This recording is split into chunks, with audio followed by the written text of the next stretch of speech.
All right. Well, let's do this really quick here. All right. Sunglasses is here. James is here. Can you guys hear me? Yeah, whatever. You can hear me. I All can. right.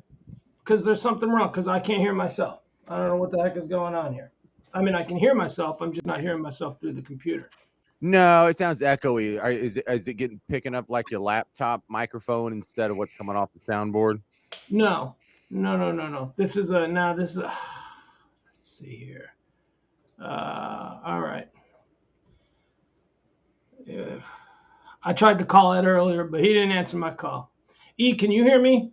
I can. All right, I have no idea if anybody else can hear us. Yes. What? You would think so. If we can hear each other, then the outside world can hear us. All right, commenters. If Well, anyone, no. See, here's the thing. I can't hear you through my headphones. I'm do hearing you- you through the speaker here. Tina, all right, Tina, in the chat room, can you hear me? James, say something. hey, your audio is not coming through the microphone you're talking into. It's coming from another microphone in the room. Well, there is no other microphone in the room. This is the only microphone here. There's one on your laptop. All right, there. All right, say something there. There's one on your laptop. Your OBS or whatever you're using has seized your laptop mic instead of the Scarlett box or whatever you're using for an audio receiver. The interface audio interface box, whatever brand that is, that's what's supposed to be. They just won. Craziest game I've ever seen. That's it. That's the craziest. Well, one of the craziest, yeah. Hold on. E, I need you to talk. I need you to say something. Test 1 2 1 2 1 2. Yeah, no idea. No idea what's happening here. So, Yeah, Tina agrees. You sound like you're coming from your laptop. E sounds great. I sound handsome as always. You just have your audio input pointed at the wrong device. how can that be? It's never been. It's all right. Just hit a settings button of some sort. Maybe that little gear looking sucker. Your audio input, audio device, something to that effect. No idea. Oh, Emily, you're so sweet. All right, there's E.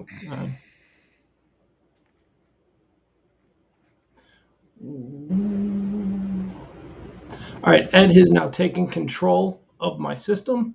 Oh, cool. Team viewer in or something? Still isn't working. Well, we can hear you. You just sound like you're in a hole. Yeah, this is an easy fix. Let him do his thing. All right, bear with us, folks. Easy fix. We're just a couple clicks away. All you got to do is find it in whatever sub menu it is. Hey, I sent you some audio since you can hear so good. Yeah. I'm hearing you through the computer, and you're hearing me through the computer, but you're not hearing me through the microphone. No. So try this. Like, can you still hear me the same? No, you're going through the computer, yeah.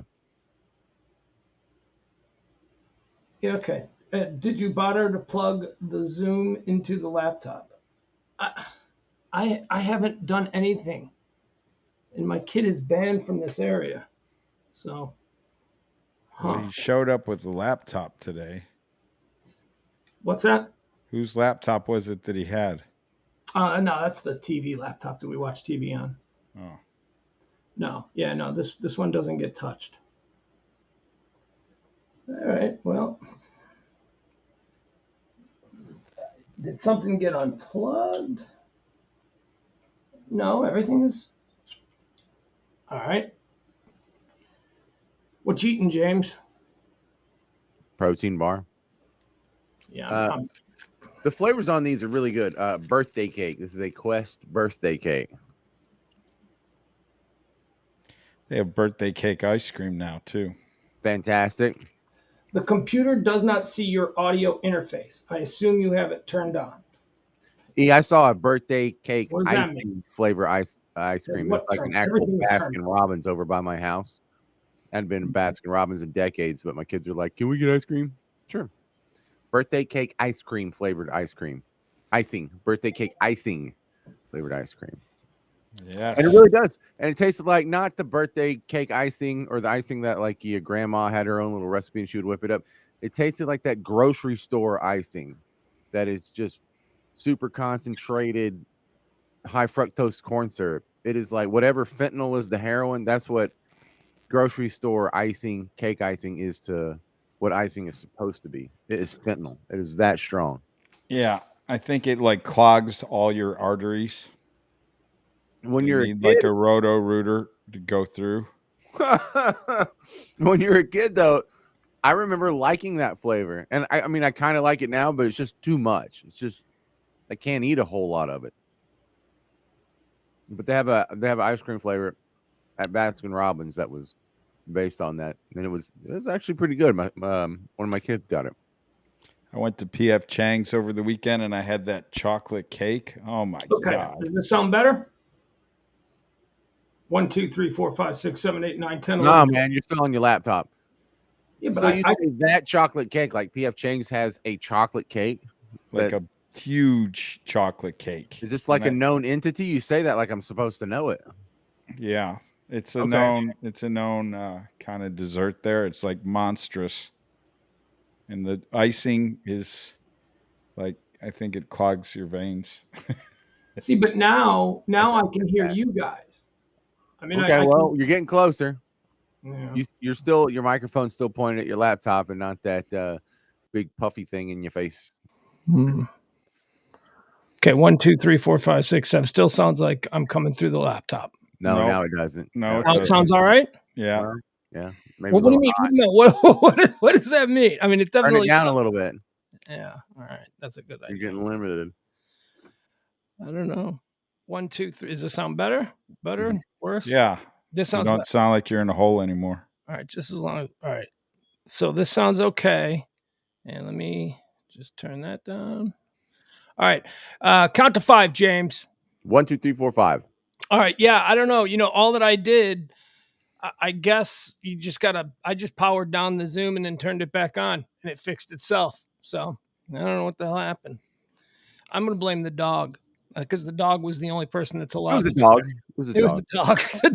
The dog was over in this area, even though I have all the wires and everything hidden behind boards. And all right. Well, let's just see that Ed says it sounds okay, because then we'll be good to go. No, you're back to normal. All right, very good. And perfect. I watched that stupid game all night. And who won? Baltimore, I'm guessing.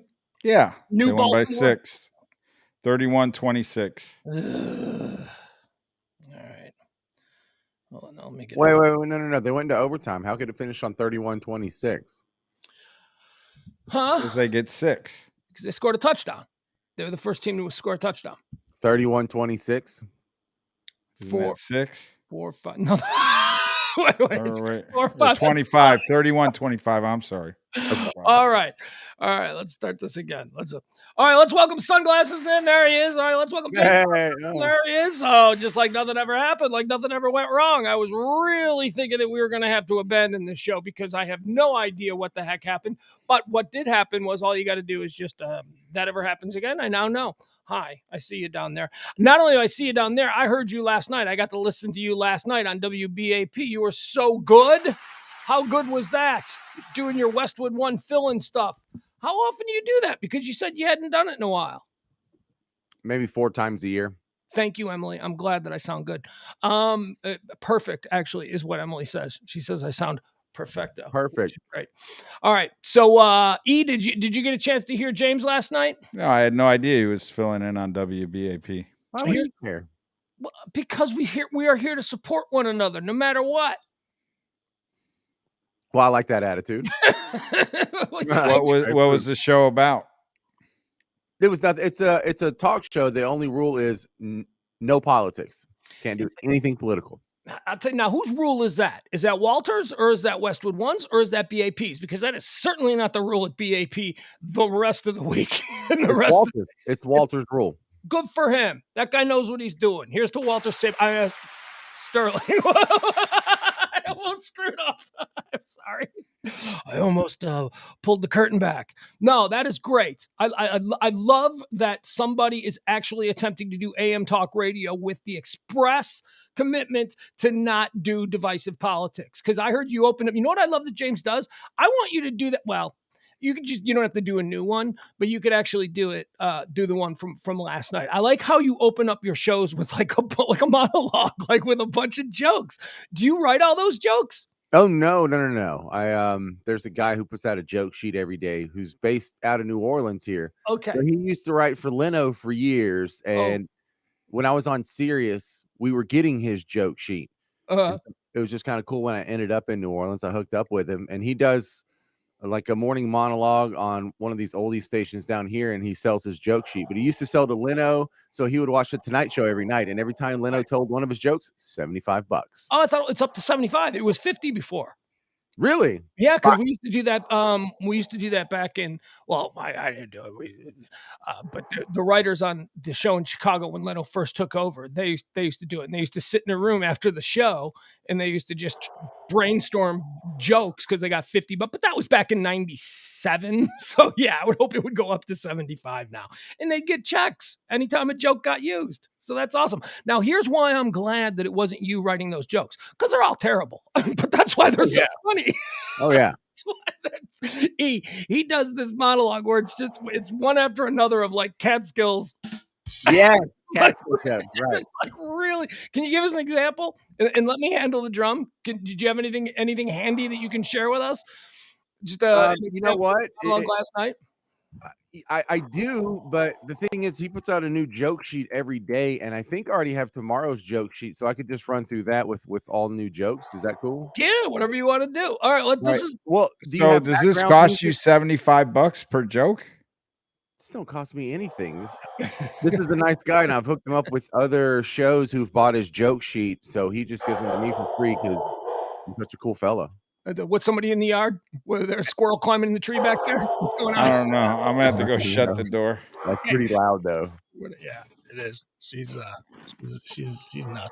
But there was about 4 years there when he was also getting to submit his jokes to the Weekend Update on SNL. Yeah, and they didn't pay as much. I think they paid $30 a joke. $30 a joke. Well, right. Which, boy, that's pretty cheap, guys. You guys, you're running a pretty tight ship over there. Historically speaking, that's how a lot of Hollywood's joke writers got their start, writing jokes for the Tonight Show. Like there's a lot of like big name writers in comics, stand-up comedians, and all that. All right. So do you want me to do like the background music, like this stuff? Yeah, well, I was going to give you your own theme. We were going to. No. Okay, yeah, you do that. Okay, because this is an example of what you can hear on James's show. Well, all right, how about you do the sound effects? Because here's what I envision this would happen if I had a partner, is you would judge my jokes, and so you would hit the sound effect based on how much you like the joke. So if it was funny, you give it a laugh. If it was really funny, you give it the big fat laugh. Sometimes you would boo it. Sometimes you would hit, like, if it was a dad joke, you could hit like the drone, like the little beginning of CSI. I do that. Sound effects. So the thing is when I'm doing this bit, I do that to myself. I pretend like my producer's judging me, and I react to the sound effect that's being played, even though I'm playing it like someone else is judging me. Well, I know, because I watched the YouTube clip from yesterday's show, so I can see you doing all that. But I guess, if I close my eyes and wasn't watching the video, it might seem like somebody else was doing it. But here's the thing. I don't have a whole lot of access to a whole lot of stuff. Here's what you're going to get from me. You're going to get applause, and you're going to get a rim shot, and you're going to get a really generic introduction, okay? I'll take it. Okay. All right, so let's see. All right, we'll do this one. All right. Hey, everybody, live from New Orleans, it is James Parker. Hey there. Welcome. Good to be here. According to a new study, President Biden's spending plan would discourage work and increase poverty, or as Democrats call it, a win-win.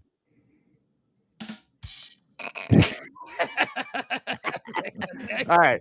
According to a new poll, 44% of adults have confidence in politicians. That number is expected to increase because there's a sucker born every minute. All right. Come on, I want more. Oh man. A woman who was arrested for getting too close to a grizzly bear at Yellowstone National Park was sentenced to 4 days in jail. But that seems totally unfair because the bear got off with a warning. See, so I boo myself on like half the jokes, E. Yeah. Well, I wish I had. Yeah, I'll figure out someday how to load different sound effects. But yeah, for right Okay. now, So everybody's gonna love this stuff. we have another one of those hot teacher stories. A 41-year-old female teacher arrested for doing sex with a 15-year-old male student. And man, times have changed. When I was that age, my teacher wouldn't let me bang the erasers. Yeah. Yeah. Oh man. There's more. You want me to keep doing that? Yeah. All right. Hey, Yeah. what's today? Columbus Day? Yeah. Yeah, it's Columbus Day. Most people don't know this. When Columbus discovered America, he was looking for a route to India to get tech support. That one felt bad, but I think I finished strong on that one, right? Looking for a route to India to get tech support. Okay. I think they just put out the new iPhone in 1492.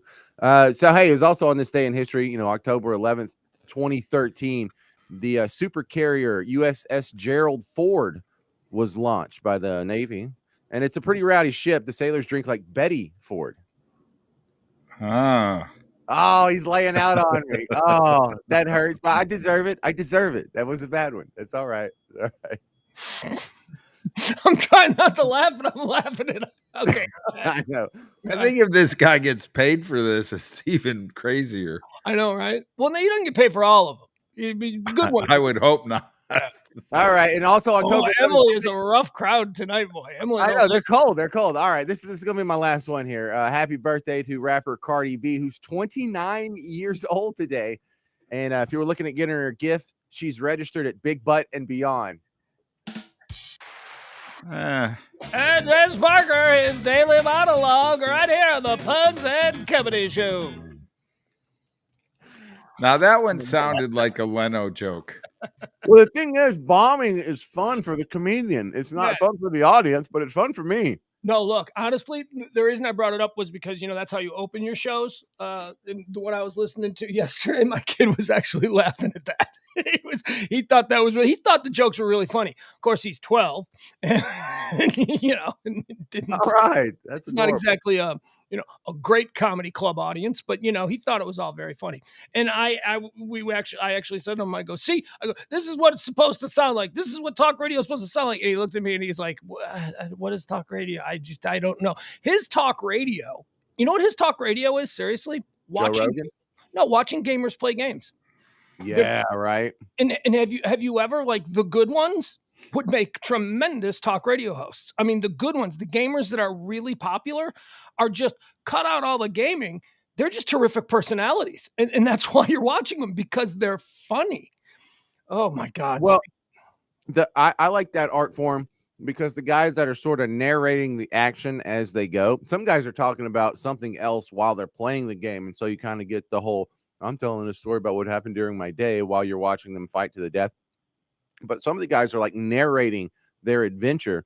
Yeah. And what it is, it's just improv. It's straight up improving to reacting to whatever's popping up on the screen, whatever weird situation you get in.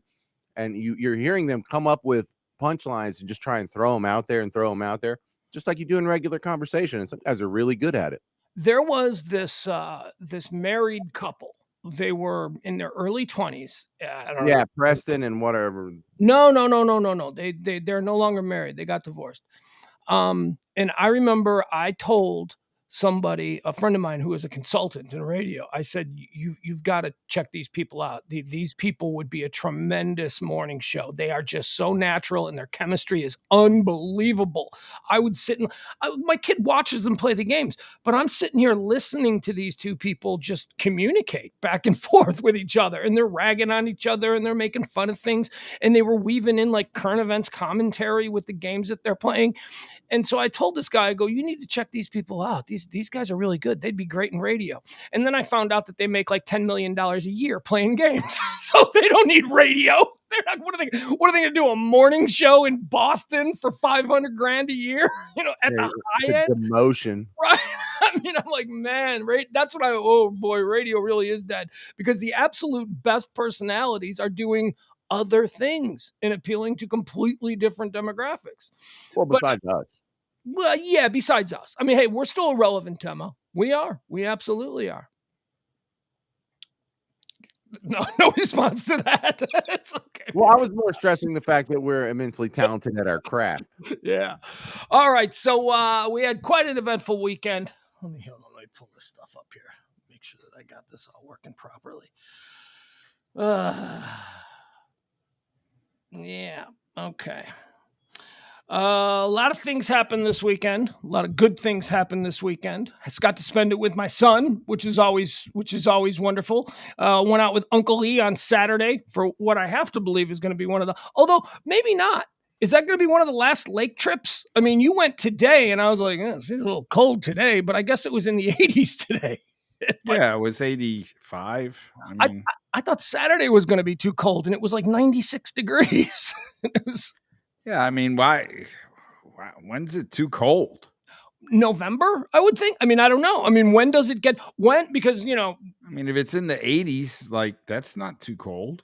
the 70s isn't no, too cold. it's certainly not from my Midwestern blood. Although when I jumped in the lake on Saturday, it was definitely a lot colder than it was, say, back around 4th of July. It was Well, for sure, but I mean, it's still not like unswimmable.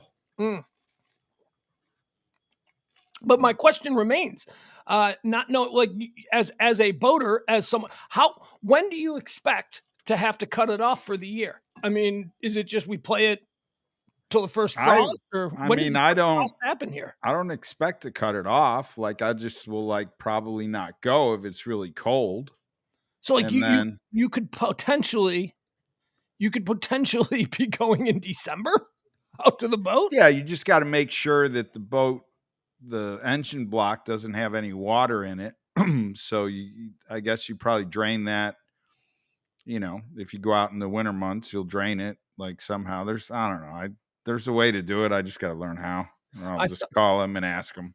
I thought E's jet ski that I use, I thought I had broken it when I first took it off the dock, and then he told me that no, he just had it supercharged. So I was like, oh, well, that explains why it's super fast, even in the idling. It's like, I'm like, oh no, because I pulled it off the ramp, the jet ski ramp, and I noticed that as soon as it hit the water, it felt a little bit different. And I backed it up a little, and instead of just backing it up the way I'm used to, it shot back, because it's like even in reverse, it's got more power. Why do you need to get it supercharged? Your life's not dangerous enough? Because it's crazy. Well, I was kind of thinking it would be fun to find another guy that's got that same jet ski, because they're, it's like this year's model. And so you find another guy, and then everybody, all these jet ski guys are, everybody wants to kind of just race and have fun on the lake. And so once I found that I could get it supercharged, you get next to the guy that's got the same one, and all of a sudden you're going quite a bit faster than him, and he's going, oh, what's up? The first time I raced the guy. Up the cylinders? Is that what you're doing? No, they've got a different impeller, and then they go in and they reprogram the computer to bypass the CDU kind of programming. And so I don't know. It top speed used to be about 72. Yeah. Jesus Christ. Yeah. And I got it going 70 once. I hit 70 once, and I thought that was the most maddeningly fast anyone should be allowed to go on the water. And yesterday it was really choppy, and I found this guy that had the exact same jet ski I did. And so I jumped on it, and I was going, and I could only get to because the chop was kind of rough. And so I could only get it to about 75. And so I was like that. And so I went today because it was glass today. And of course, I get there and the damn gas dock is closed. And so yesterday we drove them around, and so we had run them just about out of gas. So I couldn't take the supercharged one. I had to take the other one. But I got that one up to 72 today. But here's the thing. So the other one, okay, so there's a supercharged one, and then there's the other one. The other one is the Lamborghini. That's the really fast one. The one that got supercharged is supposed to be like the luxury multi-person cruising jet ski that is now, and we call them jet skis. They're Sea-Doos. I guess we should call them. They're Sea-Doos, but it's got the same. The other one has the same engine as what you refer to as the Lamborghini. It's the RXP. It has the same engine. The RXP though is like 200 pounds lighter. So The this old one, RXP. Sure. Yeah. So is the one that is now supercharged theoretically faster than it the is. one? It is faster, and that's what I thought was kind of funny because when I It's go a little find the guy that's got the same one as the RXP, which is the fastest production Sea-Doo, I'm gonna beat him with the limited, and it's gonna be I'm gonna kind of have some fun with that. So the one that is now supercharged, that used to be the luxury cruiser, is the one that I take out with my kid, and he takes the Lamborghini, which is now not as fast as the other one.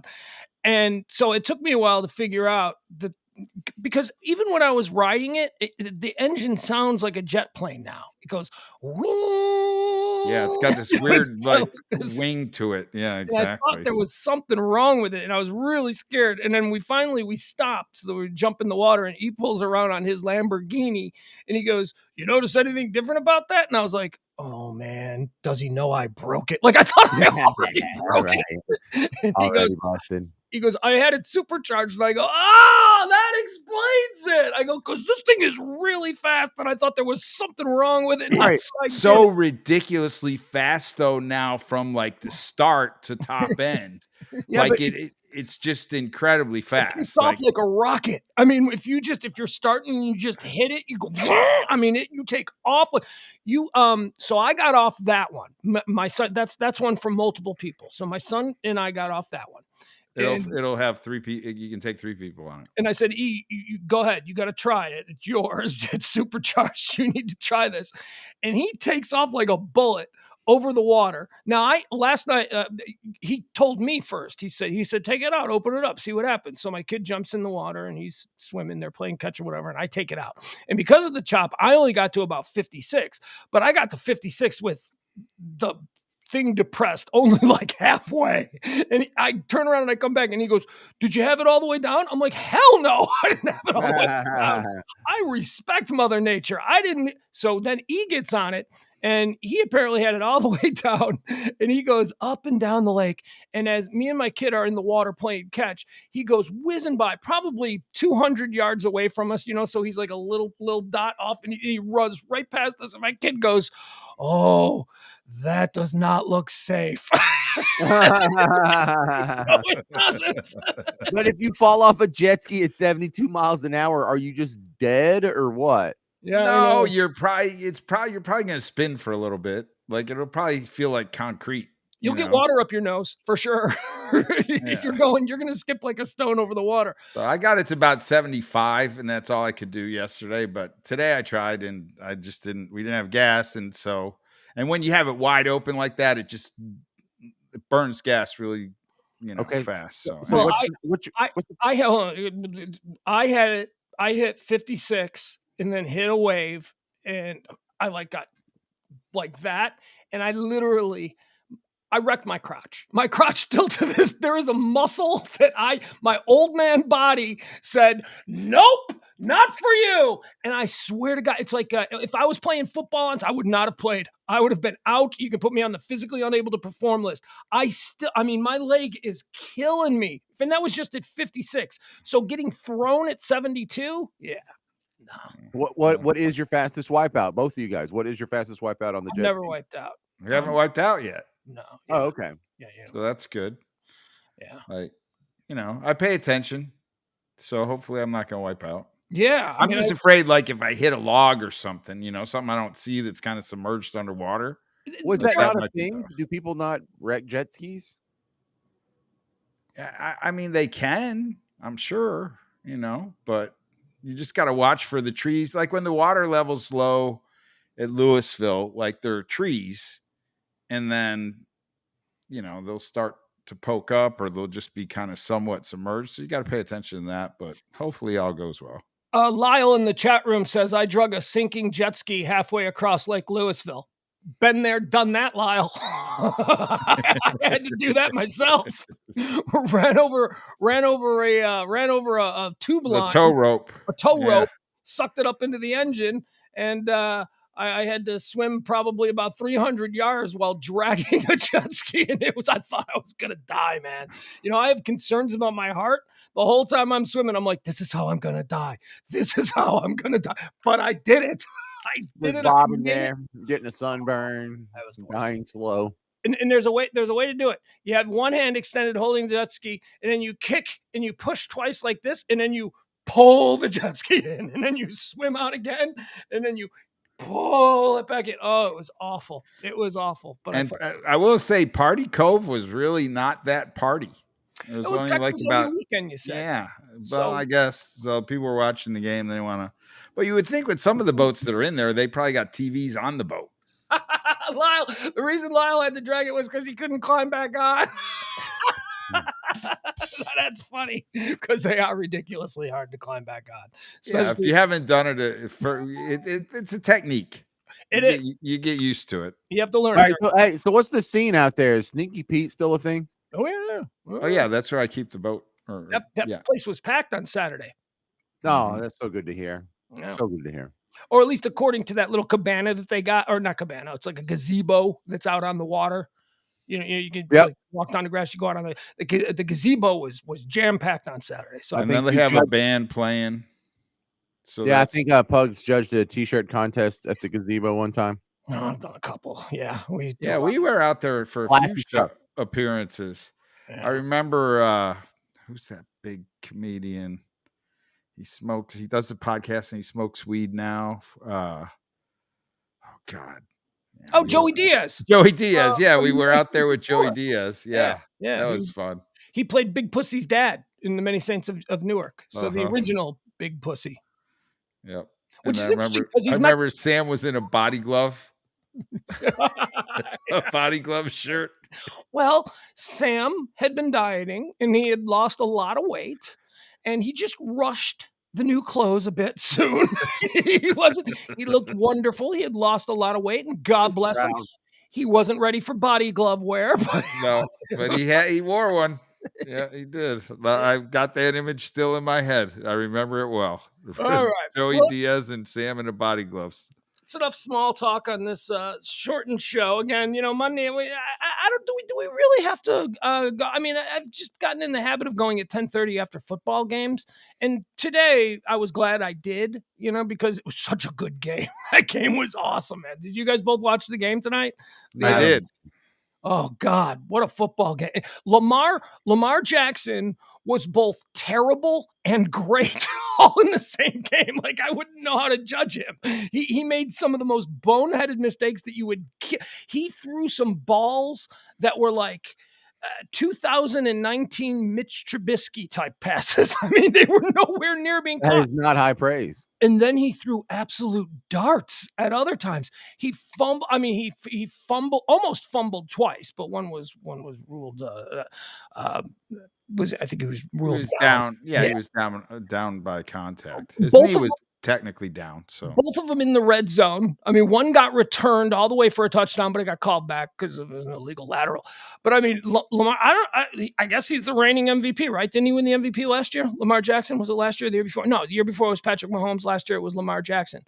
But I mean, and I'm watching this Indianapolis team, and I know that Frank Reich is supposed to be an offensive genius, but holy cow, did they look good for 3 quarters. The Indianapolis Colts, I'm looking at this team going, Carson Wentz is a baller. Carson Wentz is playing. And then, it turned everything went haywire for him. And, the Ravens get, what was it, 22-9? They were down like 22-9 in the fourth quarter, and the Ravens came back to win it. Yeah, it was a hell of a game. Crazy, crazy game. And then last night was a great game too. Anytime that you can see the Kansas City Royals get their ass handed to them, I'm all for Kansas City Chiefs. Royals. I hate the Royals too. I hate everything that happens in Kansas City. I just think that is like, well, why did that shock you? Neutral town. Who even cares what Kansas City does? Yeah, they're baseball rivals, and I hate the Royals. They're just okay. That's the connection there. But the Kansas City Chiefs I also dislike because Why? I don't like Andy Reid. I think that Andy Reid is a chode. I think that Patrick Mahomes is fine, but I don't think that he's the end all be all. You know, the whole no look passing thing is fun, but okay, here's what I don't like. I don't like that it seems like the Kansas City Chiefs have been anointed the new Patriots. And, okay, 3 Super Bowls in a row is great, right? Or 2 Super Bowls in a row. How many did they go? 2. 2 in a row. They're 1-1, 50%. It was great to see him lose last year. I just don't think that. I don't know what to tell you other than I just think that they're a team that's been anointed way too soon. And as much as it hurts me to say this, it was nice to see the Bills absolutely get over that hump. But it wasn't really a hump. The hump for you guys, Oh, for sure it's a hump. Of course, it's a hump. it's only Jesus. been a couple of I mean, years. they beat us of them being twice around. last year. We lost to them in the AFC Championship game. But last year was the only year that you guys have been good in a very long time. Well, but it was the first year that Brady was gone from the Patriots. And so now the whole AFC is redone.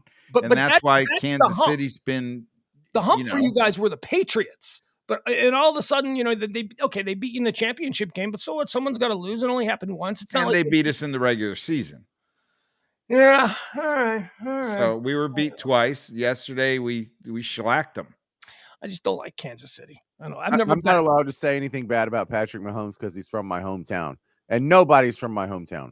Nobody. Patrick Mahomes and Sandy Duncan, and I think that's about it. Earl Campbell. What I thought was an interesting comment last night during the game was when they said that Tyreek Hill said he couldn't understand Patrick Mahomes when he first had to listen to him do the cadence. Because he sounds like Grover. He sounds as Patrick Mahomes sounds like this. Or Kermit. It's kind of, maybe is it kind of more up like this, like Kermit? 52. Hey, check it out. No look pass. That's kind of his whole bit, right? He's Miss Piggy. What's that? He talks like Miss Piggy. Maybe I don't. Oh, Kermit. Kermit, I guess I got to work on a Patrick Mahomes kind of. That was like my favorite comment of the commentators during the Bills and Chiefs game, and then I had another favorite during the Cowboys Giants game. Yeah. Did you listen to that game? Cowboys Giants? No, I did. You did? What did they say? Did you hear Joe Buck take a shot at Tony Romo? No, what'd he say? He said that Tony Romo predicted that he was going to get hurt during the season, that basically he was, because everybody's saying how Romo makes these predictions during the games. Yeah. And so he took it, and he's right, like he's most of the time. And so they were talking about Dak, and that Dak's backup quarterback, or Dak was number 3 on the depth chart, and the offensive coordinator for the Cowboys now was number 2, and Romo was number 3. The quarterback, I can't remember. I think of his name right now. You mean Romo was 1, the coordinator was 2, and Dak was 3. And Dak was 3. Kellen Moore, right? And then Kellen Moore broke his ankle, and so then Dak basically became number 2, and then Romo got knocked out, and so then Joe Buck said, "Yeah, Romo predicted that Dak would be the starting quarterback that year, and they'd go 11-3." Well, and then Troy did a little kind of obligatory ho ho, like chuckle, and they let that fly. Do you think Troy and Romo like each other? I mean, I think they barely know each other. Do you? No. They show up at a bunch of events and stuff, but their social lives do not overlap other than the Cowboys. There's a significant enough age difference that it's just not a thing. You can't be friends with all of these people. He hasn't spent a significant amount of time. I can imagine when Tony Romo was rising. I mean, remember Tony Romo was the 3rd string quarterback behind like Quincy Carter, Drew Henson. I mean, he was like deep on the depth chart when Tony Romo rose. That's going back all the way to Parcells. Vinny Testaverde, yeah. Vinny Testaverde, maybe Joey Carr. I don't know who they had, but they had like a crazy list of guys in front of Tony Romo, and it was out of frustration that Parsons put him in on that Monday Night Football game against the Giants, and Romo balled out, and he never looked back. Now, at that time, I don't remember Troy Aikman. I mean, that was 15 years ago. I don't think Troy Aikman was necessarily a number one A-list commentator. He had to have been hanging out with the Cowboys. I imagine back in those days, Troy was there giving them tips and talking to them. No, look, you know too much. By the time Troy Aikman's playing career was over, he wasn't hanging out with Cowboys. Probably 5 years before it was over, he was only hanging out with the select few. Yeah. With Emmett and I think any of the quarterbacks of the Cowboys back in the day are going to be jealous of these new guys because the amount of money these guys get paid, and Romo in particular, like he just kind of glided out of the Cowboys right into this and then got like that $100 commentating million job deal, yeah, and got like this huge deal. Jerry opened the checkbook for Tony, no questions asked. Right. And he works like one game a week where Troy's got to work on Thursday night and then he's got to get on the plane and work on Sunday. I mean, he's a hardworking commentator. I mean, he gets big bucks, but Romo gets big bucks without having to do that. Do you guys know who the highest paid athletes are, like of all the team sports? Because it's not even close. Soccer. No. Well, I don't know. Of the American Big Four. Okay. And I think we could probably Google that and find out how soccer or Premier League superstars match up. But wouldn't it be like LeBron? It's the NBA. Yeah. NBA players, like guys that ride the bench in the NBA, make as much as starting quarterbacks in the NFL. It's not even close. It's ridiculous. But for the amount of hours that they play, the football guys still get paid the most. Well, I don't know. Maybe we can, after we sign off tonight, we're talking 16-game seasons. Right, yeah. I mean, what has a 16-game season? NBA, they're playing like 80 games. Hockey, they're playing close to that. I mean, we're playing 17, 18 games. That's it. And half the game. I was watching something, I don't know, a couple weeks ago about NBA players, and they were talking about salaries, and they were comparing them to the other leagues. And it's like dudes in the NBA I've never heard of make as much as Patrick Mahomes. And Patrick Mahomes just signed a $100 million contract, but, year for year. And yeah, they do. They play a lot more games. Well, think of it on the converse. Look at baseball players. They play 163 games, and they don't get paid as much as NBA players. 162, but that's all right, James. You're not a big baseball fan. No, I am not. No. Let's see here. Mr. Dookie Pie says Mahomes is overrated. I don't think so. John wants to know what happened in the Sox game. It was rained out today. Bill Folk says, I'm a lifelong Chiefs fan. Please change the subject. Okay, we're done. Emily, Bah Humbug Sports. You're not going to like this one. So we got to talk about John Gruden. Yeah, we are. Hey, I'm going to grab a refill. I'll be right back. Yeah. All right. So I texted Sunglasses earlier tonight when this whole thing broke. I guess it broke around 7:00.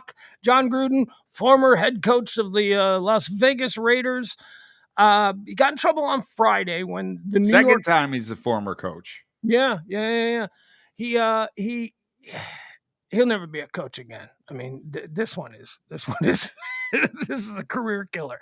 So on Friday, here's how it all started.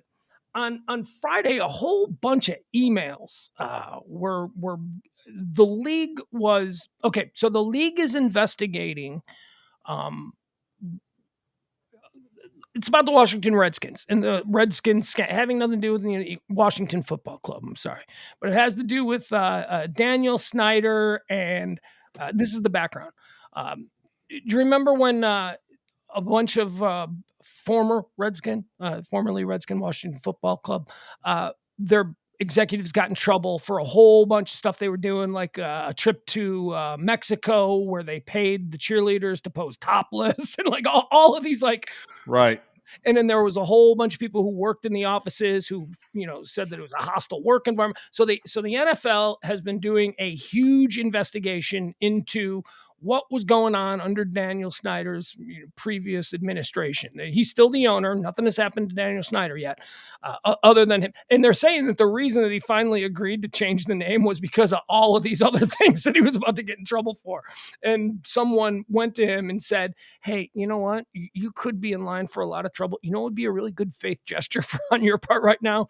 change the name because the NFL's embarrassed about the Redskins name. Would you just change that? And, maybe that'll look well. That'll look good on you when we finish the other investigation. So I don't know where that investigation is going, but it was a hostile work environment. Yeah, is what it was referred to. Sexual harassment and racism charge, all that crazy stuff that I just assume goes on in all of these boys club businesses. But the New York Times got a hold of a bunch of particularly provocative emails that were uncovered during this investigation. Now, whether or not the league themselves were ever going to make them public, we don't know. But somebody obviously involved in the investigation who works with the NFL in New York leaked some of these to the New York Times. And on Friday, it broke that John Gruden, 7 years ago, when he was doing Monday Night Football, he was one of the main booth guys on Monday Night Football, that he had written a letter to Barry Allen. Is that his name? The former president of the Washington Redskins, Barry Allen. They were having an email correspondence.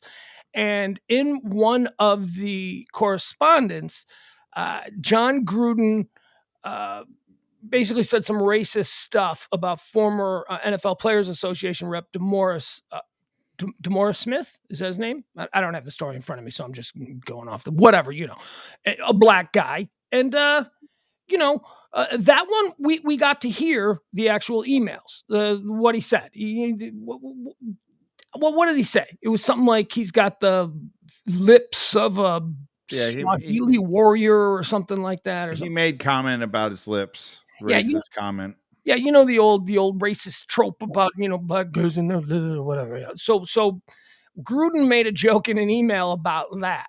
So that was a big hubbub, and everybody was calling for his head on Friday. And then, during the game he played, just happened to play my Bears, so I got to watch him.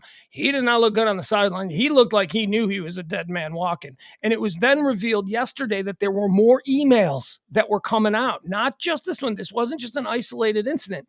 And then this afternoon, the New York... And they weren't only just 7 years ago. They had existed for 7 years. Yeah, yes, right. and nobody said anything about it. Continued to make comments for 7 years after 2011.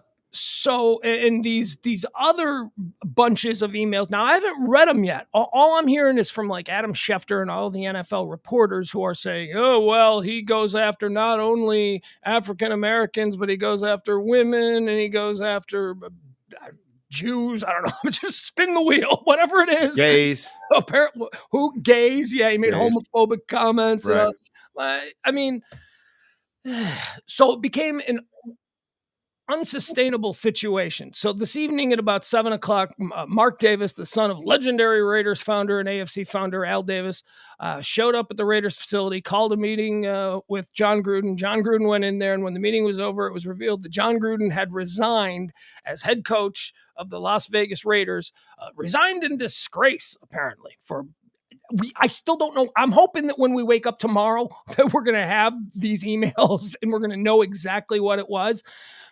But here's the thing. For me, anyway, I can only imagine, because I just have always thought John Gruden was an a-hole. He's like one of these, what I like to call steakhouse racists. Guys that are, oh yeah, I'm really good with my brother football players, really cool because he's a coach and all that. But when he sits around with his other rich white guys at the steakhouse, they're exchanging jokes. That kind of thing. Steakhouse racist. Steakhouse racist. That's what I call them. These are like rich white guys who are all entitled. And by the way, James's blood boiling with some of these words that I'm using. These rich guys that just. I've been around them. We've been around some recently where it's like, yeah, that's who I'm talking about, a steakhouse racist that. Do you not know? I think you know who I'm talking about. I'm not going to throw him under the bus, but yes, I know. I'm not either. Yeah.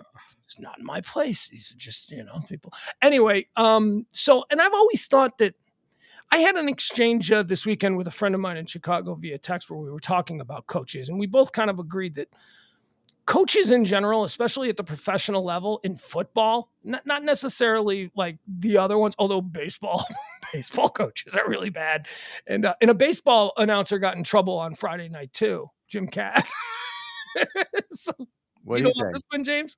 Oh, this was like, I don't know. my God, like, I like this reaction though. That's crazy.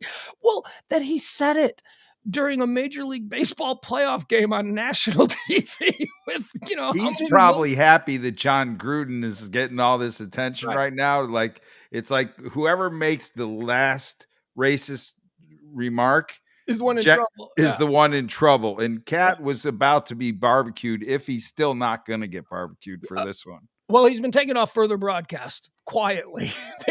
But the big hubbub, he was overwhelmed on Saturday and on Sunday because of John Gruden, because of what John Gruden said. So, nobody cares about him. This is a guy who was calling this baseball. What do you say? Wait till you hear this, James. Like this one you go, what? Major League Baseball has a problem with young people. Young people are not coming to baseball the way that they once did. So the very idea that Major League Baseball had a broadcast booth where Bob Costas was the young kid. Bob Costas is a man in his mid-60s, maybe even closer to 70. I don't know. But he was the young kid. They had this guy, Jim Cott. Am I saying that right? I might have the wrong name. I don't know. This guy pitched in Major League Baseball when Eisenhower was president. That's a way to go after the young people. Bob Costas is 69 years old. Like I said, closer to 70. Nice. And he was the young kid. So we had a guy who pitched during the Eisenhower administration who actually faced Ted Williams. And he was telling stories about facing Ted Williams. It's like, God, baseball, you suck. What are you doing? And the other guy was Buck Showalter, who's like 80 years old. It's like crazy. So this guy says, they show Yoan Moncada, who is a very good young ball player from a Cuban refugee. I guess you wouldn't call him a refugee, but what do they call that? Defected. Defector, yeah. And Yoan Moncada happens to be just buff, just like ripped, like totally, chiseled. Yeah, and really like hot, I suppose. For less of the female Sox fans that I know all think he's extremely hot. So this guy goes, look at him. My God, what I wouldn't give to have 40 acres full of those. No, he did not. God dang. Except I said it wrong. I blew it. He said, what I wouldn't give to own 40 acres full of those. And he's like, and then there was silence. Like because I had to go back and watch it because I record these games. I wanted to see nobody, even Buck Showalter, just was quiet. Could you say to that, like how? I still am like when I waited for you to say it again, and I'm still thinking to myself, if I'm sitting there during the broadcast and I hear him say that, I just got to be like I'm just counting until the phone's going to ring and they're going to be like, take him off the air now. Like, and then like 2 innings later. What do you think, James? Well, I think it's funny because he means it as a compliment. Oh yeah, but he doesn't know. He's saying something nice. Yeah. Boy. And then his retraction was even worse. Oh, this is already bad. What's the retraction? A few plays later? Well, here's the story on that. Major League Baseball broadcaster. No, you can't find it on YouTube and just play it for me? Yeah, okay. Well, all right. So, all right. Well, yeah. All right, that's fine. Then you two talk amongst yourselves. I gave him a bruh. Bruh. B-R-U-H. Well, it was like he then, had to wait like a couple innings for the higher ups to decide it was time for him to apologize. And when you're getting your apology written for you by others, that you're really not into your apology. And Fair point. He actually said, this is what he said. He goes, hold on, I got to read this. Nice. Like he wasn't even, hold on. Like he was still shocked that what he said was offensive. Okay, here we go. Is there nothing on your hat? I don't know how much you've seen of Hold on. Okay, yeah, here, we'll pull this. This is how it went down. All right. Yeah, no, it's just a black hat. Who the hell does that? I don't know. People in movies and TV shows. That's Here we go, James. that- Listen to this. This is awesome. All right, so this is Awesomely idiotic. There you go. I don't know how much you've seen of Moncada, but everybody talks of this guy should be a star, an all-star. That's what they look like. I don't know about the rest of it. First time I saw him in the big leagues, I looked around the dugout and I said, "Can we have one of those?" That's what they look like. Get a 40-acre field full of them. I mean, Okay, so there you go. Can you do that again? I'm sorry, just that last like 10 seconds. I don't know how much you've seen of Moncada, but everybody talks of this guy should be a star, an all-star. I don't know how much you've seen of Moncada, but everybody talks of this guy should be a star, an all-star. that's what they look like. I don't know about the rest of it. First time I saw him in the big leagues, I looked around the dugout and I said, "Can we have one of those?" That's what they look like. Get a 40-acre field full of them. I mean, strong. Okay, so now let's hear the apology. Let's see if we can pull back the apology. Okay. I don't know. Apology. Oh yeah. Oh, I was wondering if we have the apology. Okay, on our apology. Okay, here we go. Yeah. So this is gonna be the Sure do need to read this. Okay. Sorry, I wasn't planning on doing this, but since there it is. Oh, we're already sharing it. Okay, here we go. Read this right now because. Oh, see, I can read this right now. Read this right now because earlier in the game when Yohan Moncada was at the plate, in an attempt to compliment the great player that he is, I used a poor choice of words that resulted in an insensitive and hurtful remark, and I'm sorry for that. And that's it. He's That works for that. That worked. So In an attempt to compliment him. Happy to have our friend and teammate Jim Cott on with us well, today. he was I mean, in his way. I mean, All right, no, hang on. Let's do the litmus test here. yeah. Pugs, you're up to bat. It's the playoffs in baseball, Yeah. and you're getting complimented from the broadcasters, and they say they would like to have a whole field, 40 acres full of guys like you. Would you take that as a compliment? Well, you see, but here's the real test. See the fact. No. Would he have used that analogy on my pasty white skin? Well, he wouldn't have used it on you. He might have used it on me and Emil. No. No, do you know what I mean? Like 40 acres full of them would be, I mean, would he think to go there with someone who's white? And Yohan Moncada is Cuban, I guess, Latin X and black. So he's like a mix. But apparently Jim Cat wants them to be, working his field. He wants a field full of them. And the 40 acres, that's the problem, right? Because of the 40 acres and a mule promise. That's the issue. That is in and of itself something that speaks to slavery and owning slaves. I mean, if he would have said a baseball field Right. full of them, But he didn't. that might be explainable. He said a But 40-acre field. right, which is something that slaves were proud I just don't know how you how do you say that? Like, how can you be an old white man and let that come out of your mouth in 2021?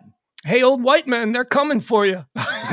Just to hide, because not even old white men. John Gruden ain't that old. John Gruden is not an old white man. Well, I mean, I guess by some people's standards, he might be. I mean, by most people's younger people's standards, we're all old white men, right? So yeah, I'm definitely. And I think Buck Showalter going, can we have one of them? It was in reference to a Cuban player. Yeah, or just a really talented player with a young player with a whole bunch of upside. Right, like a young Like, player. can we have one of them? Mhm. How then he took the one of them and twisted it into a slave auction talk? I don't know. Yeah, I don't know. Yeah, I think like dementia is really the guard being brought down between the subconscious and the conscious.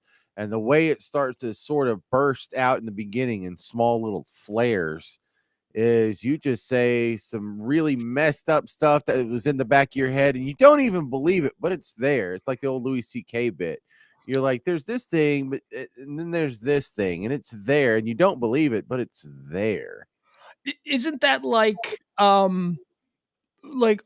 years ago, super comfortable older white gentlemen, when they were talking about a black person that they actually liked, because the expectation would be that you wouldn't like them because that was the overwhelming programming, they would say, "Hey, he's one of the good ones," and they meant it as a compliment. Like that would, so it's that sort of mindset where saying he's one of the good ones would be a compliment that is getting people in trouble. And they don't understand why they're in trouble because their programming tells them that that was a compliment. See this, and this is just this is the problem that older white gentlemen are getting into now. John Gruden, back to John Gruden. I'll tell you, the Oakland Raiders, the Las Vegas Raiders played yesterday like a team that was in complete disarray. Now, my team's defense happened to play really well, but in light of what went down today, I have to ask myself, was that team just not in it? I mean, did the players quit on them? And the other guy that's got to be really excited about this news is Urban Meyer, because ain't nobody talking about Urban Meyer's scandal from last week anymore. Now it's all about Gruden. Gruden's, Gruden was to Urban Meyer what 9/11 was to Paula Poundstone. Did you get that reference? Anybody? Okay. I don't remember what she was in trouble for, but I know that I forgot. Being drunk and beating her adopted kids. But Paula Poundstone's career was completely in trouble on September 8th, 9th, and 10th. And it was the biggest story in America because apparently she had gotten drunk and beat up one of her foster kids, and her foster kid went to the press, and it became a huge story. And then 9/11 happened, and a month later, Paula Poundstone was back out on tour doing stand-up comedy. And it was like, because of 9/11, that made everybody forget about the insignificant. I don't know that it's insignificant what she was accused of, but certainly in light of the tragedy of 9/11, being upset about Paula Poundstone seemed ridiculous. And so she sort of skated on that. And that's what John Gruden is now. Actually, John Gruden is that to both Jim Catt and Urban Meyer, because both of those guys aren't going to be talked about anymore. Yeah. I think Gruden's cashed his last ESPN check. My God, he signed a 10-year, $100 million contract to coach the Las Vegas Raiders. And that was only 3 years ago. This would be he's starting his 4th season. And really the most significant thing that he did was traded away Khalil Mack. That was it. That's going to be his legacy with this team. He traded away their biggest star and then got a whole bunch of draft picks for it. But the team hasn't been particularly good. But this was supposed to be a year where the Raiders were on the rise. You were supposed to be, this team, here they come. Carr's going to put it all together, and they've got Waller, and they've got a defense with Josh Jacobs. This was supposed to be a year where they were, and now they're just in complete disarray again. They just looked terrible yesterday. Oh. What does John Gruden do now? I mean, everybody's joking that he's going to have a sports show on OAN, but like where? I mean, I don't think he's got an opportunity to have a show for at least 3-4 years. And what do you think the buyout was? If the contract was for $100 million and he's being fired, you have to imagine that there was some sort of deal put forward. When Mark Davis asked to meet with him today at like 7:00, there was already a contract, right? That said, you're going to let us out of this and this is what we're going to pay you. Maybe he gets nothing. Like, I wouldn't be shocked. I wouldn't be shocked if there's clauses in these contracts, for conduct unbecoming, But how does he walk away? I mean, he resigned. This wasn't like anything. I would think that if he wasn't offered a significant chunk of money, that he wouldn't have just resigned. Well, he might want to say that he resigned in lieu of saying that he was fired. Does he go back in a booth? Who can hire him? No, I don't think he's hireable. Certainly not as a coach. Yeah, and ESPN's not going to hire him to do the quarterback thing. No, that's right. Yeah. Yeah, but let's be honest. There's a video going around where he's a montage of his quarterback stuff where he calls Mitch Trubisky the greatest quarterback to come out of college in like 5 years, and then he laments Josh Allen being drafted by the Buffalo Bills as being someone who's a work in progress and someone who can't start right away and will never be any good. So, how good was Gruden football college act? Remember that bit that he wasn't at a QB? Oh yeah, it was this QB college, yeah. right? So it was actually a guy I followed, Bills Mafia, on Twitter, who had this thing where it was John Gruden saying Mitch Trubisky is super great and raving about him, and then totally not. That's why I wanted the Bills to draft Josh Allen. If I'm going to be honest, because Gruden, Gruden didn't like him. But what I mean, is there a conversation to be had about what's happening to the casual? I mean, do we all know casual racists? I mean, I'm sure some of us even have them in our family.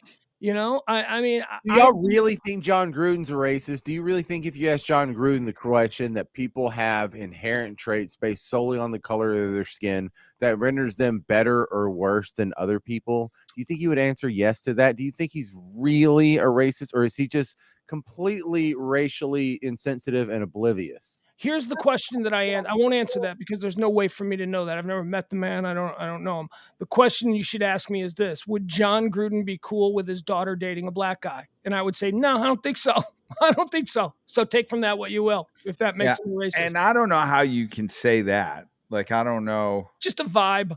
Just a vibe. Yeah, but I'm saying, but if you've never met the guy, I don't know where you get that vibe from. Yeah. I think that's fair. I get it. I think the reality of it is if you have grandparents and those grandparents had parents and you were fortunate enough to maybe get to see your parents' parents at one time, everybody had that grandma or that grandfather that referred to black people as with the N-word. I mean, that was something that was said more commonly, I think, than people want to admit in the South than in the North.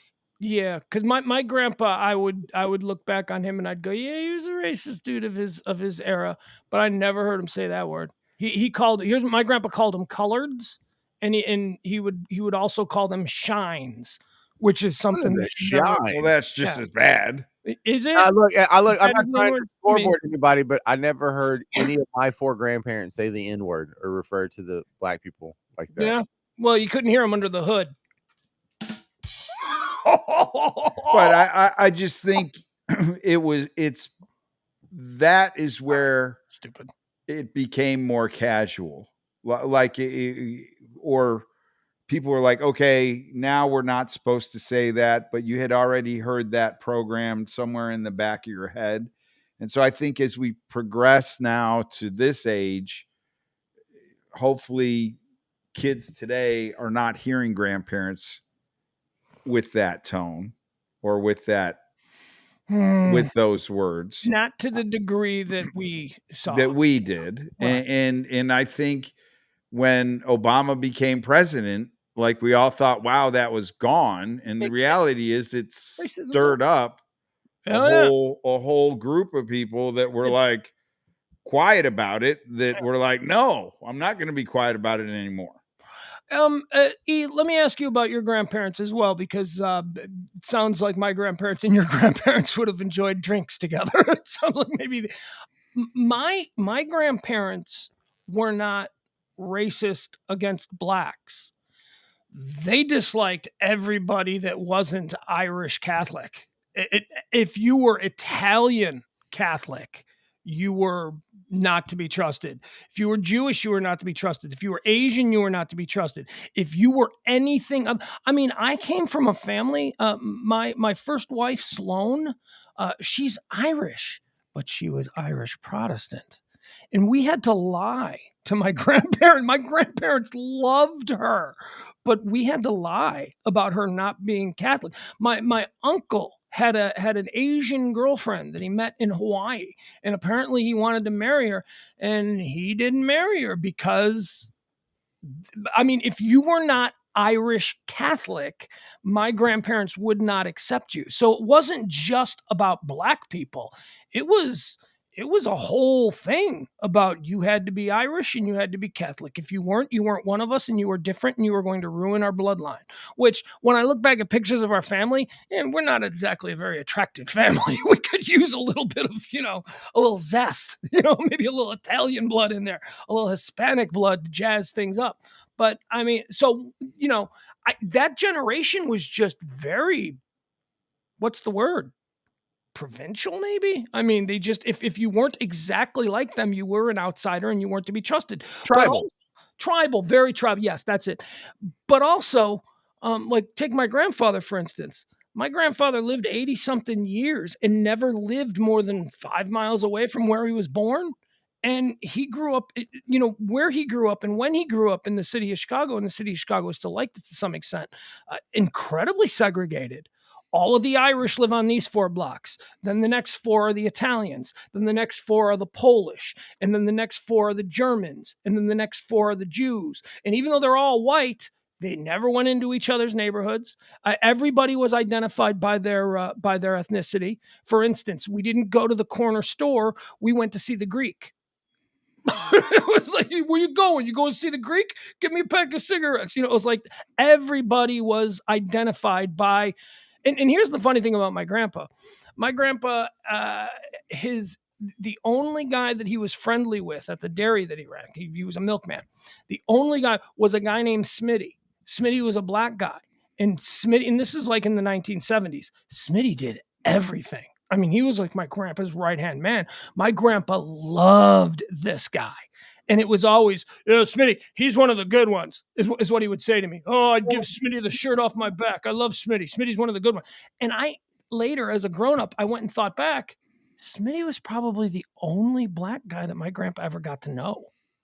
And he loved him, And it's because of the way everything was so segregated. I mean,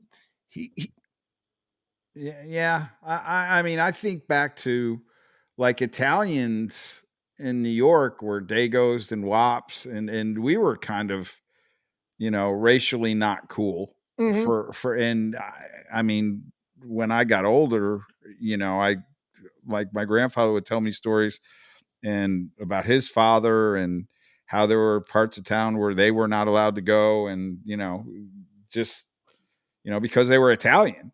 And so do you know what? I think that they were less racial because of that. Like I never heard my grandfather say the N word. Like, he wouldn't do that. My grandmother never really would do that. I think part of it was because they were also in store, they had a retail store.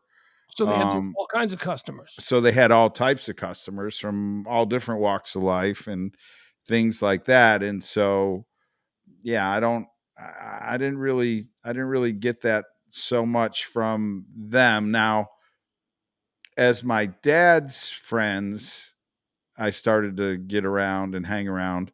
Then the boys, if you will, they had maybe some more language towards, racial language that way, but it wasn't really my grandfather or my grandmother. It was. I can say that it didn't affect you because you have a lot of African American friends. One of them was black friends. Yeah, sure. I don't even know. Now I'm worried being an old white guy. But I mean, African American friends. You have far more than I do. I mean, yeah. I mean, to me, it just was never a thing. Yeah. Again, it might have been because we were always involved in, retail, having restaurant or bar, or bowling alley or roller rink or marina, whatever my dad did, it always involved having customers. And so I think I was fortunate that, that's the way it worked. I think that when I look at my family lineage from my grandfather, who was the way and again, my grandfather loved everybody when he got to know him. Like I said, his best friend was the only black guy he ever became friends with, and that was Smitty, the guy he loved. But when I look back, I trace it back from him to me. I mean, the guy I owe my entire career to is my friend Doc, who's no longer with us. He was my executive producer when I was just a little tech producer on the radio in my 20s. And Doc and I were best friends. I mean, I remember once I was over at his house and we were going down the steps to his house. He stopped me and he goes, "Do you know you're the first white person to ever be down here?" And I go, "No, really?" I'm like, I feel honored. But when I look at my grandpa, to me, to my son, race isn't even an issue with my son. He doesn't even, I mean, it's a joke to say he doesn't see color because he obviously does. But I mean, the very idea that he would have any sort of bias against somebody on skin color has been completely eliminated. That's just not a thing. And that's what's exciting to me about kids today. Like when I do carpool and I see the kids, it's not there like it was when I was little. No, yeah. You know, Yeah, and not just that's cool. Also, You know? gay people. For sure. My son is 12 years old. He says he's got a couple of gay friends. And I'm like, oh my God, that is, I mean, I don't mean to be, that's great. I mean, because when I was in school, when I was his name, it was everybody was, were you gay? You gay? I mean, that was like the worst thing that a little boy can be. He also told me that he's got a trans kid in his junior high. Someone that saw, and I'm like, whoa. First of all, 12 years old. How do you know, right? How do you know, right? I was going to say. Someone got to him early. That's how. I don't. Well, I don't know about that. And it is funny because I used to say years ago to my kid, whenever we talk about, romance or like, what he liked, I would always say, well, when you meet a nice girl or boy, I would always say that. And he'd be like, "Oh, Dad, cut it out." I go, "No, hey, whatever, man, as long as you're happy." So it's nice to see that that's sort of a thing with my kid, that he doesn't care about any of that stuff. I'm trying to think if there's anything that he's at 12 years old. No. And you've seen the school that the kids that he plays on a football team with. I mean, it's highly integrated. There is everything. There's girls even playing on his team. So he's not even of the mindset that this is a boys' sport like we were. I mean, I couldn't imagine what a girl would go through if in 1986. Hell, I'm still shocked when I show up and I see girls playing on the boys' football team. We have seen every game that we have gone to in my son's middle school, there has been a girl on one of the. Well, there's right, but it's still a boys' sport. Like, there's no one in the NFL that's a girl. Oh, Emil and I saw a girl kicker who could very well be on. Love her. I got it. No, dude, she was. I remember you. I mean, when you see the women refs now, there's like I saw on Sunday. I think I saw 2 women refs during the game, and like, okay, I mean, I look and I go, oh, but now it's more accepted. James, you say, of course they can be refs. It wasn't, of course they could be refs. Why not? That doesn't take like the physical dexterity of Deion Sanders to be a ref. Of course, a woman can do it. Of course, and I agree with you. But this is my mindset now. But 20 years ago, if you had said to me, "Oh, there's going to be female refs in the NFL," I don't know that I'd be like, "You're damn right, there's going to be." I might have been like, "Nah, that'll never happen." I mean, they can't, because I guess it had never been done, and I didn't have the vision. But now, I don't care what other human beings I saw think. 2 female refs in games yesterday. Right, but I don't care what other human beings think. I look at the situation. I'm like, of course, a female could do that job. When are we ready for a female play-by-play? Why, we already got that. Isn't there like a college broad that does it? No, but in the whatever in the NFL, I'm just saying, like the NFL, I think it's coming. Of course, they can do that. It doesn't. You don't have to have a 38-inch vertical to do that. There have been females that have done Major League Baseball already. There was one this year that I remember. It was kind of a big deal, but I don't think that's. I don't know why that hasn't happened yet. You know what I mean? Only because. Well, here's why I don't think it's been done yet. Most of the broadcast booths that we see are comprised of former players at this point. I mean, even, there's a color guy who is traditionally the player, the former player. That would be the Troy Aikman and the Joe Buck Troy Aikman. That's the formula, right? And then the play-by-play guy had always traditionally been the broadcaster, the guy who came out of broadcast school. I'm the play-by-play guy, and here's my partner. You remember him, the gunslinger himself. That was always the pairing. And it's almost that guy's dad did it before him. Yeah, something. Well, in the case of Joe Buck, Joe Buck and Marv Albert, Yeah. or his brother, Mhm. and even like it's carried over into the ring announcer, Bruce Buffer, and his other brother, Yeah, Michael. Yeah. Michael Buffer. Yeah. Do you know that they're each other's representatives? That's the crazy thing about the Buffer brothers. When Michael Buffer is negotiating a deal, his agent is Bruce Buffer. And when Bruce Buffer is negotiating a deal, the guy, but you remember how Bruce Buffer always, wait, which one is Mike? Which one's boxing? Michael. What the hell are y'all talking about? Michael Buffer, let's get ready to rumble. Remember that guy? Yeah, don't say that. He's got that trademark too.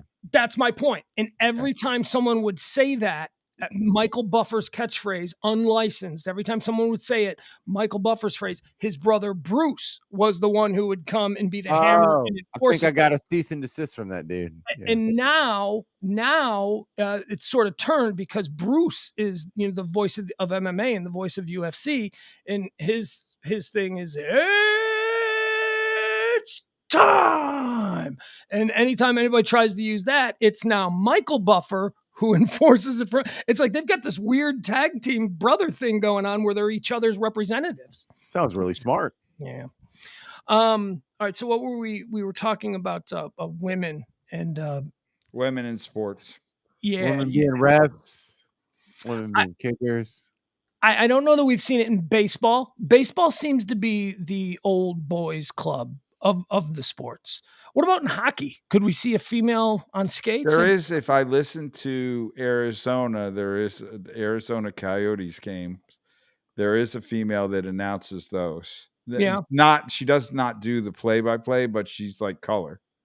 I'll tell you who I think Tom in the chat room says when Thursday night games are on Amazon Prime, you can watch it with Andrea Kramer announcing the game. Okay, I didn't know that. And he says, and Hannah Storm too. I would also say that for anybody that watches the NFL Network, the one that I think will probably be the first female to do it is Kay Adams. Kay Adams could absolutely do play-by-play for NFL football. So maybe we will see it. I've never heard Andrea Kramer do it, and I've never heard Hannah Storm do it, but yeah. They've had the sideline reporters for years. Yes, but that's the pretty girl on the sideline doing the pretty girl work. You know what I mean? That's a bit. Yeah, well, and they switch. They'll go from basketball to football. Lisa Salters, Jennifer Hale. Yeah, but those are all like the sideline reporter has always been sort of the girl thing, and it's always been it has, yeah, a very attractive. Pam Oliver. Although Leslie Visser was the first one to do it, years and years ago. We were talking about the combination, which was always the broadcast guy doing play-by-play, brought in the color guy who was the former athlete. Do you know the team where there was one team years ago that was given one game tryout together, and the network said there is no way that this is ever going to work because we have a formula. And you know what team that was? Pat Summerall and John Madden. They were both former players. And the networks thought there is no way that a couple of dumb meatheads would be able to pull this off. And how long were they the A team? For 30 years, Summerall and Madden. I mean, they are legendary in the NFL. But that almost didn't happen because Pat Summerall was a kicker and John Madden was a coach and I think also a former player. So, whatever the equations are, there's... Is John Madden still alive? He is. I bet you he gets more money. I bet you he makes more money off of his Madden football than he ever did off of broadcasting. Of course he does, because now they can't stop the train and he can charge them whatever he wants. Oh my God. John Madden in the last 15 years has made like 100 times what he made in the previous 30. I mean, yeah, he's still alive. 1936. He is 85 years old. Summerall's gone though, right? Pat Summerall is no longer with us. The other thing about John Madden wasn't like he only coached for a couple of years. He quit coaching very young. Like he walked away. He was a young coach who got hired, and then he only coached for a couple of years and walked away for health reasons, apparently. And Well, then his bus could only go so far and so fast. right, I forgot about that. His whole thing, the Madden Cruiser. Madden's whole deal was he refused to fly to any of the games, so the networks had to buy him this like really tricked out 4 seasons on wheels that he would just drive around the country. Oh boy, That doesn't sound so bad. let's see. No, so yeah, okay. He coached from 1960. He only coached 9 years, which you'd think John Madden, legendary, had 20 years before he went into the booth. No, he only coached 9 years. He played as well.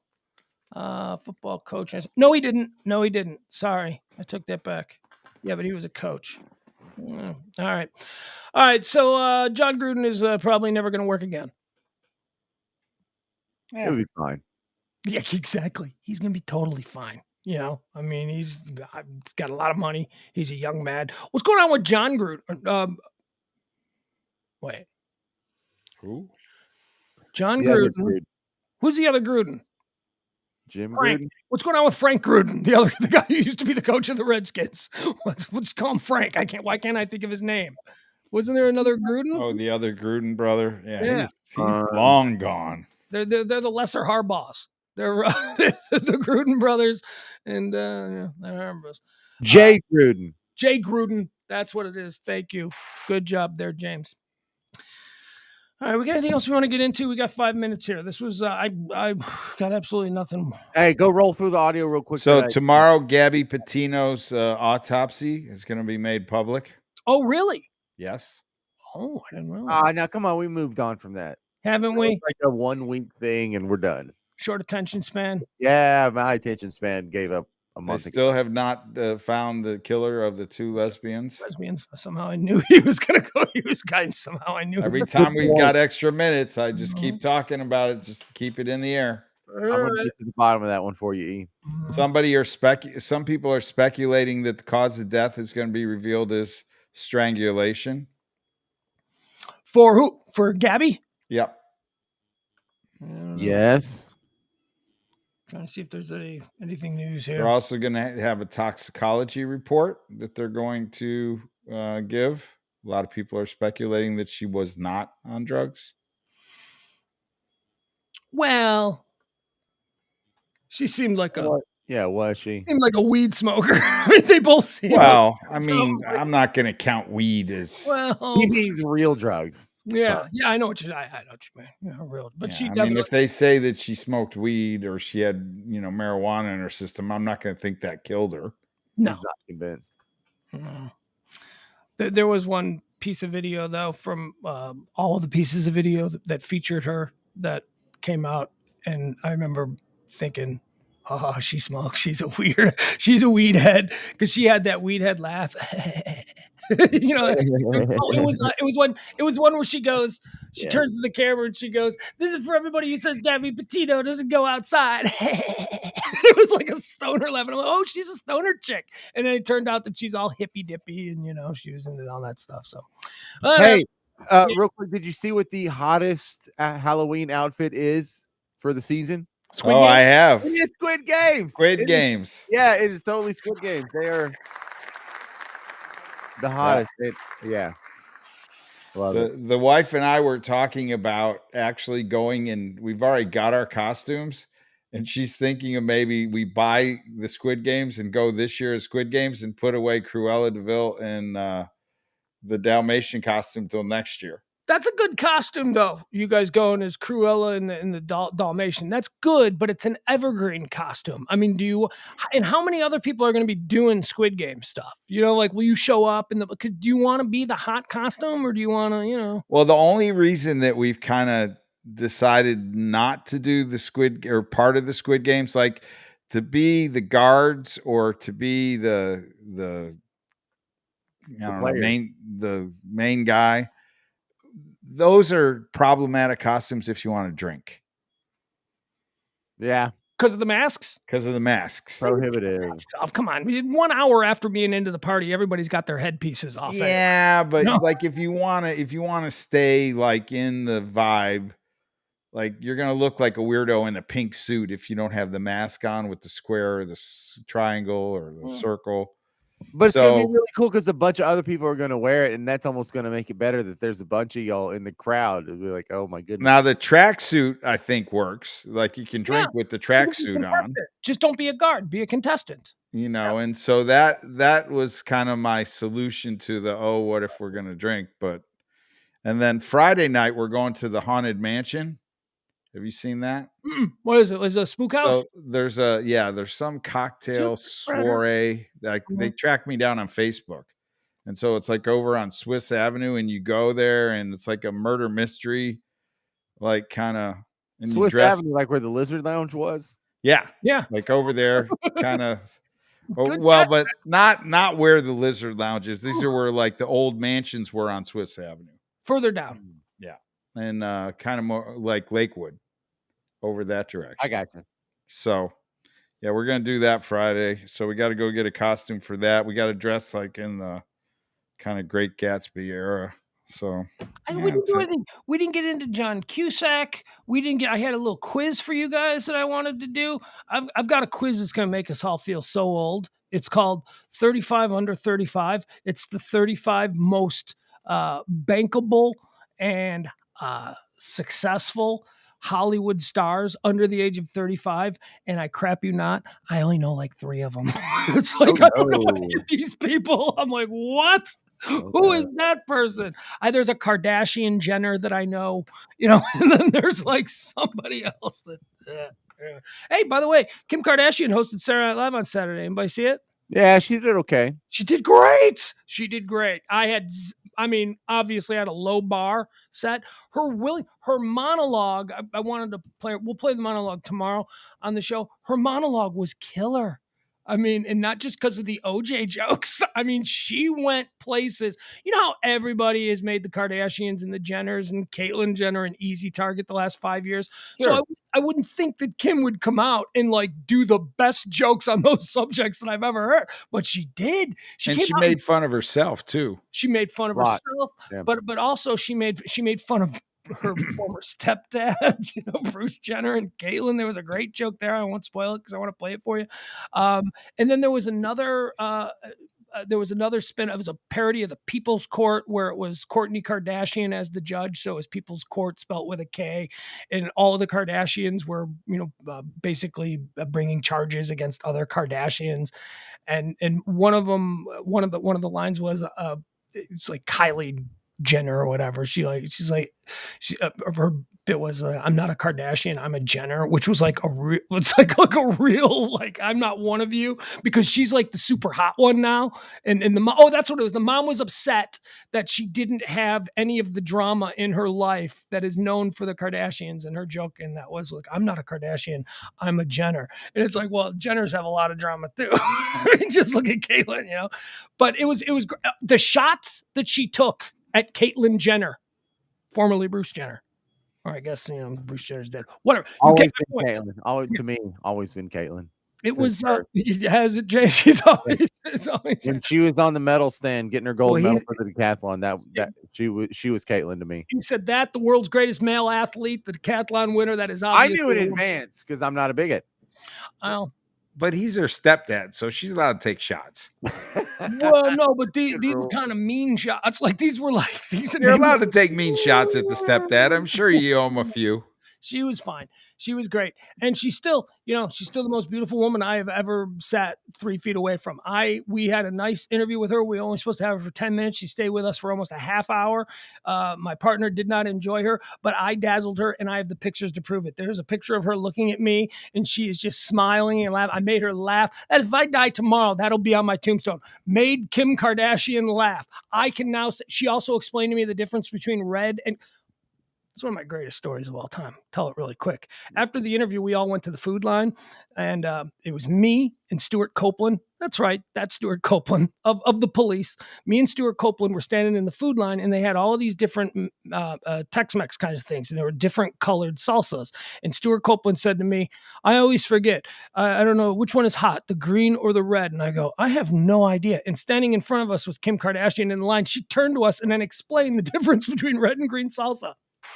So my knowledge, which didn't stick, my knowledge of red and green salsa, I still don't know, but it came from Kim Kardashian. And I probably don't know because I wasn't really paying attention to that. I was just thinking, oh my God, Kim Kardashian is actually taking time to explain salsa to me. And I was like, huh. And then she turned and we went on, and me and Stuart Copeland looked at each other and we were like, huh, pretty cool. She's pretty nice. She's not, she's not a stuck-up, horrible person. She just, butted into our conversation and felt she wanted to share salsa knowledge. So I'm a Kim Kardashian fan. I like her. I've seen the way she is in the wild, not just on TV, and I thought she was a very nice girl. So did you watch Keeping Up with the Kardashians? Nah, never. I don't have time for that bullshit. Yeah. That seems like a Not a fan, ridiculous waste of time. All right, folks. All right, let's go to bed. Yeah. We will be back tomorrow for the High Noon broadcast. I promise the High Noon broadcast tomorrow. We'll actually have a whole bunch of things. That's where we do topics. If it's trending, if it's things that are breaking, things people are talking about, we'll cover that tomorrow at noon. We do that show every Monday through Friday, noon to 2. And then we circle back and we do this, what we call the Pillow Talk edition, which is a little bit more freeform. Usually not as freeform as this, but it was shortened because of that incredible football game. Thank you to James Parker down there in Louisiana. Thank you to E Sunglasses, always there. Appreciate that. Even if I don't say it as much, I really do appreciate you being a part of this, and you folks too as well. Thank you for joining us. We'll see you tomorrow at noon for the High Noon edition of Pugs and Company on the Radio Misfits Network. Bye, everybody.